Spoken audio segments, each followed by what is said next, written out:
얼마 전에 어떤 분이 댓글에 이런 문의를 주셨습니다. 목사님, 지난번에도 질문을 드렸는데요. 아빠가 돌아가신 지 몇 달이 안 되었는데 꿈에라도 보고 싶고 얘기가 너무 하고 싶어요. 이럴 때 꿈에 아빠가 나오면 귀신인가요? 보고 싶다, 말하고 싶고 이야기도 하고 싶어요. 라며 어떤 분이 이런 글을 주셨습니다. 여러분, 우리는 살아가면서 내 힘으로는 어떻게 할 수 없는 슬픈 일을 만날 때가 있습니다. 물론 개인마다 차이가 있을 수는 있지만 아마 우리가 경험할 수 있는 가장 큰 슬픔 중에 하나는 사랑하는 가족을 죽음으로 인해 떠나보내야 하는 것일 것입니다. 저희 가족은 3명이 자살했는데 3번째로 둘째 형이 죽었을 때는 이것을 감당할 수가 없었습니다. 사랑했던 형은 한 줌의 재로 변했고 산에 뿌려졌습니다. 하지만 집에는 형의 흔적이 그대로 남아 있었습니다. 함께 웃고 놀았던 형에 대한 흔적이 그대로 남아 있었던 것입니다.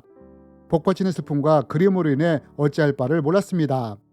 이렇듯 사랑하던 가족의 죽음은 슬픔과 고통을 가져다 줍니다. 그리움과 외로움을 가져다 줍니다. 아마 댓글을 주신 분도 아빠에 대한 그리움의 빈자리로 인해 이런 글을 쓰지 않았나 생각이 듭니다. 그렇다면 여러분, 그리움이 너무 커서 꿈에라도 보고 싶은 마음이 들 때 우리는 이럴 때 어떤 관점을 가져야 하고 또한 어떻게 해야 할까요? 이번 시간에는 이에 대해 함께 나누기 원합니다. 여러분, 저는 청년 시절 때 같은 교회를 다니던 분의 부탁으로 한 자매에 대해 치유사역을 한 적이 있습니다. 자매는 정신병원에서 정신분열 증상으로 인해 치료를 받고 있는 상태였습니다. 자매를 만나게 되었고 자매의 삶에 대해 이야기를 듣게 되었습니다. 자매는 자기의 삶을 나누면서 이러한 이야기를 했습니다. 자기가 초등학교 때 아빠, 엄마 두 분이 모두 교통사고로 돌아가셨답니다. 이로 인해 자매는 할머니 손에서 키워지게 되었는데 커가면서 아빠, 엄마에 대한 슬픔과 그리움이 더욱 커져갔답니다. 중학교 때는 그리움이 뼛속까지 사무쳤답니다. 그러던 어느 날 이런 일이 있었답니다. 잠을 청하려고 하는데 한 사람이 찾아왔더랍니다. 그러면서 더 이상 외롭지 않게 친구가 되어주겠다고 하더랍니다. 자매는 그렇지 않아도 그리움과 외로움이 사무쳤는데 그 사람과 친구가 되었답니다. 그런데 여러분, 이 사람이 누군지 아십니까? 진짜 사람이 아니라 악한 영이 자매의 환영 속에 나타나 이렇게 한 것입니다. 결국 이때 악한 영이 자매 안으로 들어가게 되었고 서서히 이때부터 정신분열 현상이 나타나기 시작한 것입니다. 결국 나중에는 이로 인해 병원에 가게 되었고 정신분열증 진단을 받게 된 것입니다. 여러분, 이 자매가 원했던 것은 아빠, 엄마의 사랑을 받는 것이었습니다. 그러나 이것이 아빠와 엄마의 빈자리로 인해 채워지지 못하자 이것이 그리움과 외로움으로 쌓이게 되었고 이것이 상처의 쓴뿌리가 되자 악한 영이 이것을 놓치지 않고 공격을 한 것입니다. 여러분, 사도 바로 말합니다. 분을 내어도 죄를 짓지 말고 해가 지도록 굶지 말라고요. 왜요? 이러한 감정이 빨리 해결되지 않고 상처가 되어 마음에 쓴뿌리를 심겨지게 될 때 이것을 통해 마귀가 틈을 탈 수 있게 되기 때문입니다. 마찬가지로 외로움이나 그리움이 너무 사무쳐서 이것이 쓴뿌리로 심겨질 때 악한 영이 이것을 통해 틈을 탈 수도 있게 되는 것입니다. 여러분, 자매는 아빠와 엄마를 교통사고로 잃고 이로 인해 부모님에 대한 그리움과 외로움이 상처가 되었습니다. 결국 이것이 해결되지 않은 채 이 상처가 마음의 쓴뿌리가 되었을 때 악한 영이 이 틈을 통해 공격을 한 것입니다. 여러분, 댓글을 주신 분은 돌아가신 아빠에 대한 그리움이 있습니다. 어쩌면 사랑했던 아빠의 빈자리가 그림으로 사무쳐 꿈에라도 보고 싶은 마음이 생겼을 수도 있습니다. 우리는 충분히 이러한 마음을 이해할 수 있습니다. 하지만 문제는 이것이 우리의 상처의 쓴뿌리가 될 때 이 틈을 통해 악한 영이 미혹할 수도 있다는 것입니다. 꿈을 통해 악한 영이 자신의 모습을 아버지 모습으로 나타내며 미혹할 수도 있다는 것입니다. 여러분, 우리는 이러한 것을 성경을 통해 볼 수 있지 않습니까? 사울이 신잡한 여인을 찾아 사무엘을 불렀을 때 어떤 일이 일어났습니까? 신잡한 여인을 통해 사무엘이 나타나지 않았습니까? 여러분, 어떤 분은 이렇게 말합니다. 이렇게 나타난 사무엘이 진짜라고요. 하지만 여러분, 과연 그럴까요? 전혀 그렇지 않다는 것입니다. 이 사무엘은 진짜 사무엘이 아니라 귀신이 사무엘의 흉내를 낸 것에 불과하다는 것입니다. 그러면 왜 제가 이렇게 자신 있게 말할 수 있느냐? 왜냐하면 제가 이러한 것을 직접 경험했기 때문입니다. 돌아가신 아버지를 위해 49제 제사를 지낼 때 악한 영이 이 틈을 타고 들어와 어머니를 통해 마치 자기를 아버지 홀령처럼 드러냈기 때문입니다. 저는 댓글을 주신 분의 마음을 충분히 이해합니다. 사랑하는 사람의 떠난 빈자리로 인해 그리움이 생길 수 있다는 것을 말입니다. 그러나 또한 악한 영이 이것을 미혹의 도구로 사용할 수 있다는 것을 기억했으면 좋겠습니다. 꿈을 통해 아버지의 모습으로 나타나 미혹할 수 있다는 것입니다. 그렇다면 여러분, 이럴 때 우리는 어떻게 해야 할까요? 이럴 때 우리가 알아야 하는 성경의 분명한 원리가 있습니다. 이것이 무엇이냐? 성경은 말합니다. 한 번 죽는 것은 사람에게 정해진 것이요 그 후에는 심판이 있으리니. 여러분, 성경은 말합니다.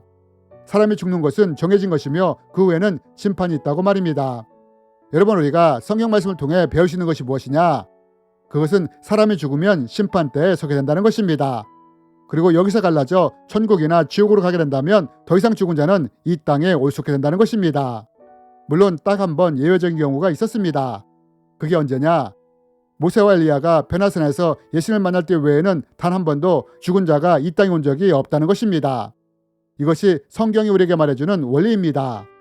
그런데 이런 성경 원리를 모르게 사람들이 악한 영에게 미혹을 당하는 것입니다.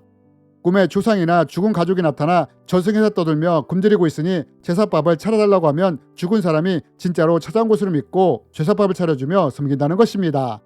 더 문제는 영적인 세계에 대해 전혀 모르는 무지한 꿈 해몽가들은 오히려 죽은 자가 꿈에 나타나면 이것을 길몽이라고 말을 한다는 것입니다. 그러므로 우리는 떠난 가족에 대한 그리움이 있다 하더라도 꿈이나 무당의 접신을 통해 만나려는 시도를 하지 말아야 합니다.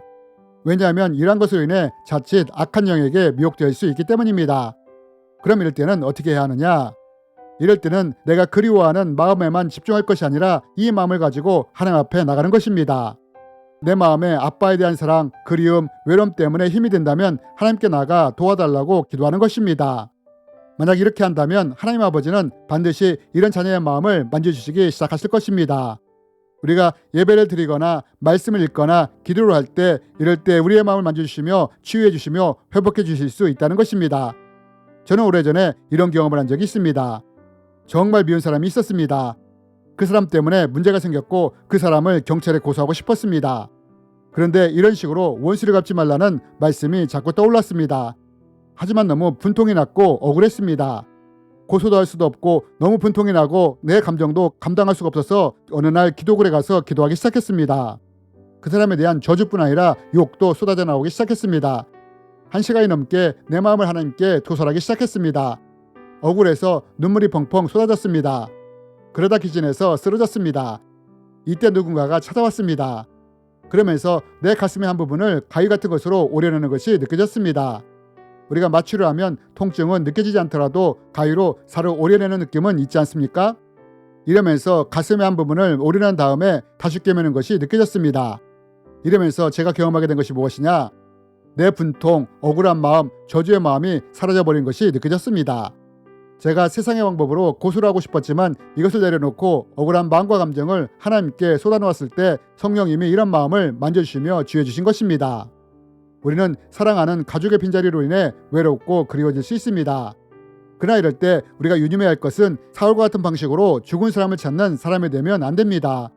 꿈이든 환상이든 무당의 접신을 통해 이렇게 찾으면 안 된다는 것입니다. 만약 마음이 힘들다면 오히려 이때는 이 마음을 가지고 하나님 앞에 나가는 것입니다. 그리움과 외로움을 하나님 앞에 내려놓고 도움을 구하는 것입니다. 그리고 우리가 이렇게 한다면 우리를 고아처럼 내버려 주시지 않는 하나님이 어떻게 우리를 도우시는지 위로하시며 동행하시는지를 경험하게 될 것입니다. 주님의 이름으로 여러분을 축복합니다.